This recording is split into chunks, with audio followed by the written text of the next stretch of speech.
Hey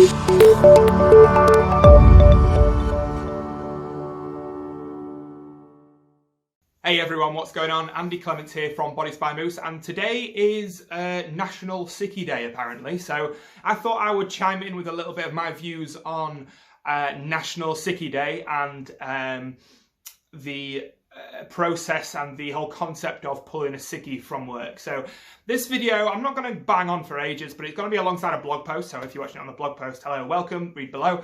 And if you're on YouTube, then check out the blog post that is linked in the description that hopefully will complement this video nicely. So my viewpoint on this subject is probably a little bit different than what the mainstream might be. Again, I'm not 100% sure because I've only just known this was a thing today, this whole national sickie thing, but I think maybe the mainstream kind of viewpoint on this is that employers need to do more and, you know, there needs to be more support at work and all this, that and the other. And I'm not necessarily contesting that. You know, there probably does need to be a little bit more support from the employer side of things, but my whole viewpoint is that that narrative isn't necessarily getting to the core crux of the issue. The issue with people feeling the need to pull a sickie is that they maybe need to take a little bit more responsibility for their own lives, and they probably need to look a little bit deeper at why they're pulling a sickie in the first place. So if somebody's sick and they genuinely can't make it into work, that's a completely different issue. You know, it's not, no, I don't think anybody should be expected to work when they are ill, when they are not physically or mentally feeling the best that they could be. So I'm not going to take issue with somebody pulling a sickie when they're actually sick. But if somebody's pulling a sickie because they just don't want to go to work, I think that we need to look a little bit more closely at why that could be. So what we need to remember is that overall, a third of our adult lives are spent at work, on average. And if we cut out the time that we're sleeping, which generally 6 to 8 hours a night,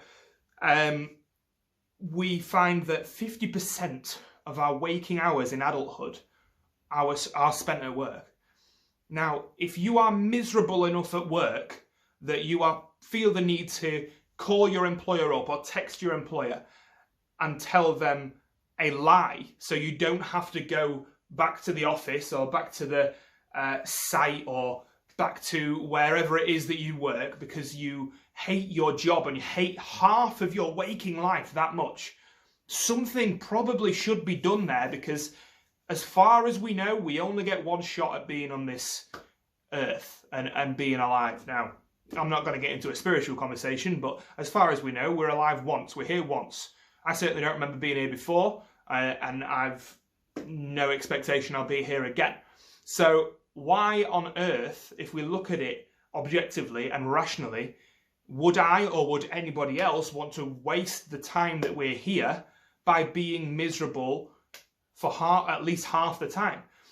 Now, you've got to extend that as well and look at what people do when they are miserable at work. They are a lot of people, and this might not be you, or it might be, if it resonates, then maybe it's true, medicating themselves on a weekend or an evening with drugs or alcohol or you know, whatever it is that is the sort of numbing agent for the fact that they're miserable at work. And I think that it's a little bit sad.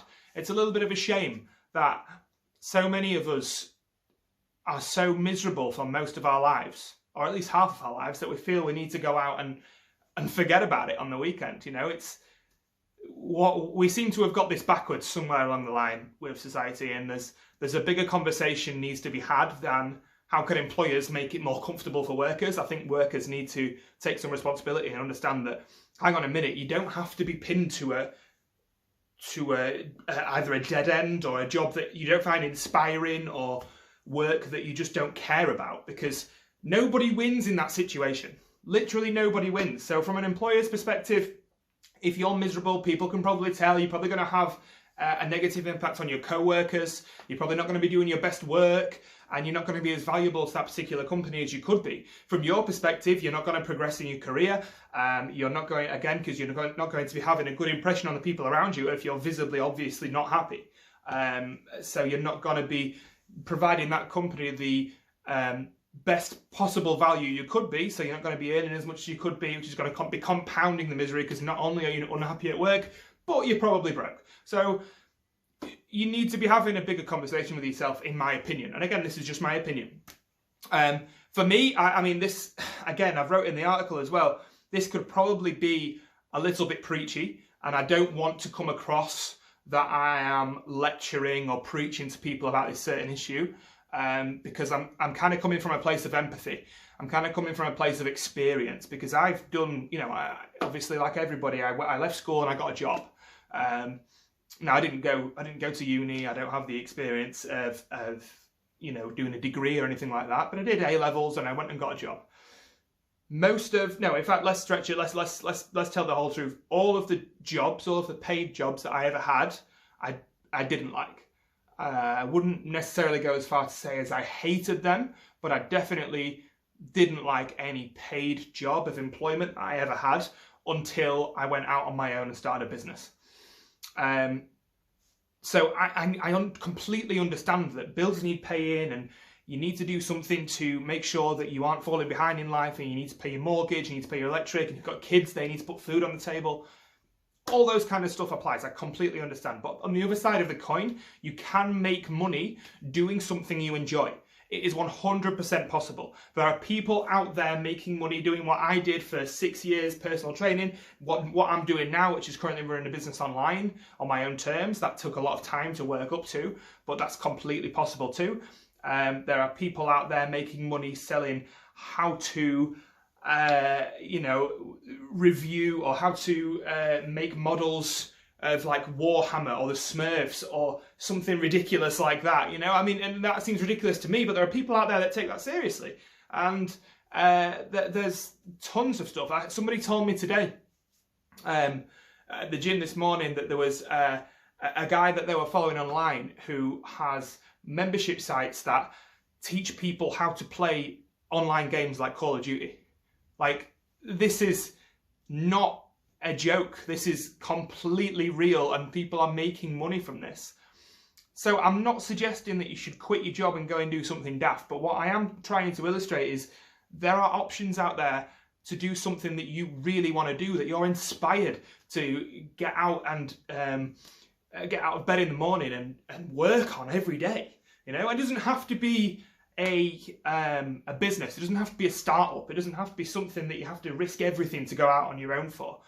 But there's probably something that you want to do, that you're passionate about, whether that means starting a business or going and getting a different kind of job, a different kind of career.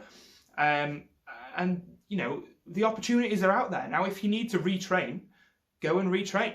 If you need to go to college and you are 40 years old, if you need to go to university and you're 26, 27, like I am, you know, go back to university, go back to college, retrain, because none of us are getting any younger. None of us are going to be here again, as far as we know. So do what makes you happy. If you are in the mindset that you feel like you need to ring up your employer on a weekly, monthly, 4-weekly, quarterly basis, whatever it is, and tell them that you are sick, and lie to them that you are sick because you don't feel like going into work, you don't feel inspired enough to go and do your best work that day, that is a massive alarm bell in my books, that you are not living how you should be living, okay? So that's my view, that's my impact. Now, we haven't even touched on the very real aspect of health in this whole discussion yet. Now, if you're miserable enough at work to think that you have to go and pull a sickie and not go in because you can't face the office or wherever you work, that suggests to me that you're extremely stressed and extremely unhappy in the workplace. The effect that that's going to have on your physiology is huge. So being that stressed in the workplace means we're going to be spending an awful lot of time in what's called the sympathetic nervous system state of activity. That means that the fight or flight response, which is essentially what that is going to be active throughout our working day if we are that unhappy and that stressed at work. That's going to have far-reaching consequences.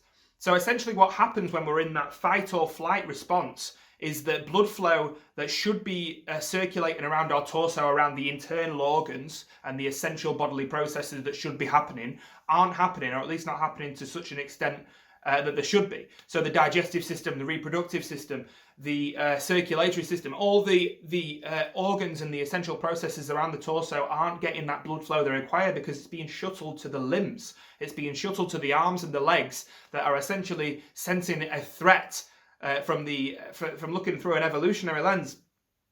That system evolved in human beings to get away from things like saber-toothed tigers. If we're spending so much time in a system, in a state that evolved to help us get away from saber-toothed tigers, we're going to be constantly anxious, we're going to be constantly stressed, and we're not going to digest food or breathe or do anything that could lead to having a healthy physique and a healthy body and a healthy mind. So that's going to increase risks of stuff like cancer, stuff like heart disease, stuff like Alzheimer's, and that's how serious this is. If you're doing that 8 times a day, you're grinding your gears all day long, it's going to have an impact. It's going to have a very serious impact on your health, and that's not even to talk about, if you want to build a better body. So yeah, without rattling on too much about that, that's a few of the thoughts on National Sickie Day for me. I hope that was useful. I hope it was coherent. I hope it was thought-provoking at the very least. If you like that and you like that sort of thing, we have a massive wealth of content and information over at the Bodies by Moose course. So if you head over to www.bodiesbymoose.com or click the link in the description if you're watching this on YouTube, then you'll be able to find our 7-day free trial. Completely free, no strings attached. Just cancel it by the end of the week if you don't want to pay for anything.